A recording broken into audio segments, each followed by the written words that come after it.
రోజున తెలంగాణ గ్రూప్ 1 2024 మీద ఫైల్ అయినటువంటి జీవో 29 కేసు సంబంధించి జడ్జిమెంట్ ఉందని కోర్ట్ నెంబర్ 2 ఐటమ్ నెంబర్ 10గా అయితే ఇవాళ గౌరవ ధర్మాసనం బెంచ్ ముందుకు రావడం జరిగింది.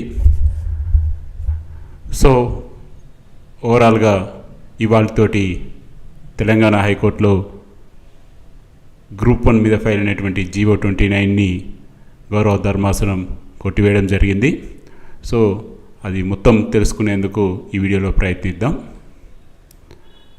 మీరు ఇక్కడ స్క్రీన్ మీద చూడొచ్చు.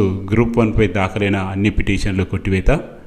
గ్రూప్ 1 పరీక్షకు సంబంధించి దాఖలైన అన్ని పిటిషన్లని రాష్ట్ర హైకోర్టు కొట్టివేసింది. జీవో 29 అలాగే పిహెచ్ రిజర్వేషన్లకి అంశాలపై అభ్యర్థులు ఉన్నత న్యాయస్థానాన్ని ఆశ్రయించిన సంగతి మీ అందరికీ తెలిసిందే. సో దాదాపు 2 నెలల సుదీర్ఘ వాదోపవాదాల అనంతరం వారి పిటిషన్లను కొట్టివేస్తున్నట్లు హైకోర్టు ఈరోజు తీర్పిచ్చింది. దీంతో గ్రూప్ 1 ఫలితాల విడుదలకి మార్గం సుగమమైపోయింది.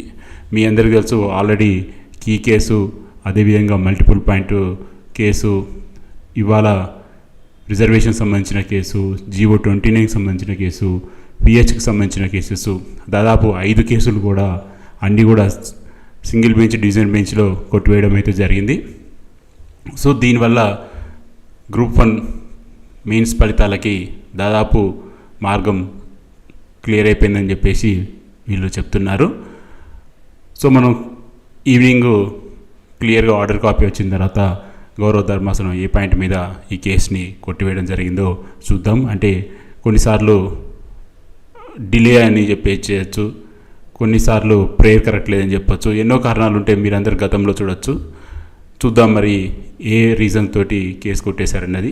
సో ఒట్టేకేలకు మాత్రం గ్రూప్ 1 మీద ఉన్నటువంటి అన్ని కేసులు అయితే తెలంగాణ హైకోర్టులో మ్యాక్సిమం క్లియర్ అయిపోయినట్టని చెప్పవచ్చు. సో చూద్దాం మరి రానున్న రోజుల్లో ఏం జరుగుతుందో.